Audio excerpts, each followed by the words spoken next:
A large number n of identical beads,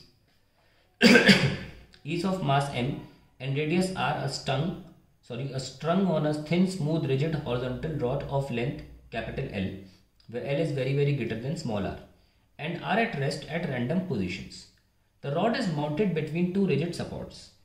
If one of the bead is now given a speed v, the average force experienced by each support after a long time is. Assume all collisions are elastic. Let us see. So this is the question given, and they are saying बहुत सारी beads हैं, n number of, each of mass m, radius small r, are strung on a thin, smooth, rigid horizontal rod of length L, and are at rest at random positions. The rod is mounted between two rigid supports. If one of the beads is now given a speed v, the average force. तो देखिए average force का formula होता है delta p by delta t. हम delta p निकालेंगे, delta t निकालेंगे. अब देखिए जैसे कोई भी एक बीड अगर टकरा के वापस लौटती है, ऐसे momentum, initial momentum pi of any one Beed, जिसको भी आपने स्टार्टिंग में स्पीड दी, वो क्या है बताइए? वो है m इंटू वी. इधर की तरफ late put it I cap, और फाइनल क्या होगा? टकराने के बाद लौटेगी, फाइनल मोमेंटम उसका होगा P F is equals to minus का एम वी आई कैप.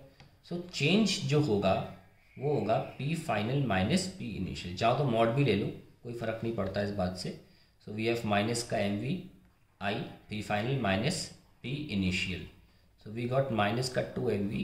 क्योंकि मैं मॉड ले रहा हूँ, मुझे सिर्फ चेंज से मतलब है, मैग्नीट्यूड से मतलब है, तो मोमेंटम आ गया 2 एम वी. अब आता है डेल्टा टी. ये टाइम होता है मोमेंटम के चेंज होने में. ये वो टाइम है. तो मोमेंटम कैसे चेंज हुआ?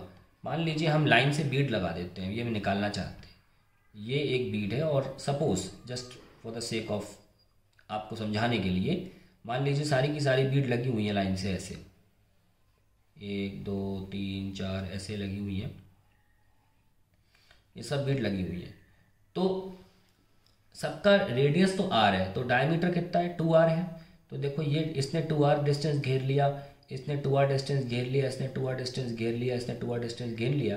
तो ऐसे मान लीजिए जितनी बीड्स हैं वो n बीड्स हैं, उन्होंने 2r डिस्टेंस घेरा हुआ है.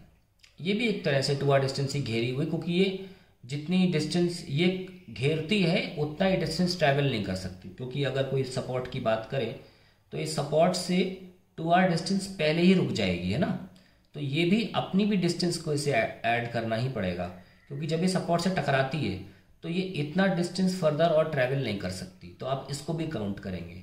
तो एक तरह से डिस्टेंस टाइम निकालने के लिए हमें चाहिए क्या होता है? Distance upon speed.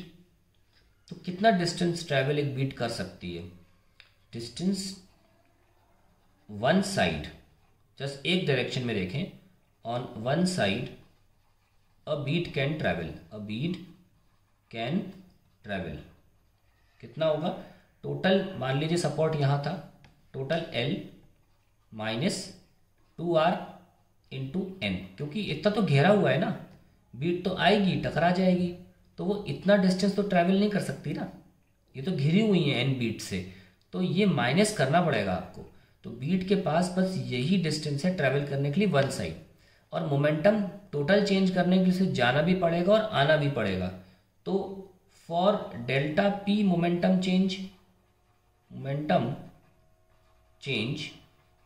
Distance travel, मान लो ये डिस्टेंस हम s ले लेते हैं, तो उसको 2s डिस्टेंस ट्रैवल करना पड़ेगा.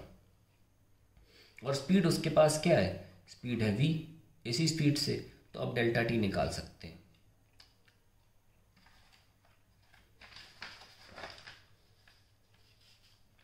Delta T will be 2s by V, where हम देख चुके हैं कि s है l minus n times of 2r upon v. अब हम इसको दोनों को मिला के एवरेज फोर्स निकाल सकते हैं. Average that will be 2mv divided by 2l minus n times 2r upon v. So 2 से 2 cancel, and we get mv square upon l minus 2nr.